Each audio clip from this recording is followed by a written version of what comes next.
Happy birthday sir. এই যে দেখেন স্যার, আমরা আপনার জন্য কতগুলো গিফট এনেছি। আরে এতগুলো গিফট আমার জন্য, ধন্যবাদ তোমাদেরকে। স্যার এই যে এটা হচ্ছে আমার থেকে গিফট, খুলে দেখেন। হ্যাপি বার্থডে স্যার, আমি আপনার জন্য এই গিফটটা এনেছি।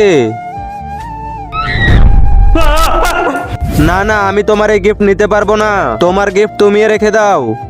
এই যে স্যার, এটা হচ্ছে আপনার গিফট, খুলে দেখেন। হ্যাপি বার্থডে স্যার, এটা হচ্ছে আপনার বার্থডে গিফট। না না, তোমার গিফটও লাগবে না আমার, তুমি রেখে দাও। এখন তো আর কারো গিফটে নিতে মন চায় না আমার। হ্যাপি বার্থডে স্যার, এই যে আপনার গিফট। এই যে দেখুন স্যার, আমি আপনার জন্য এই বার্থডে গিফটটা এনেছি, আপনার অনেক পছন্দ হবে।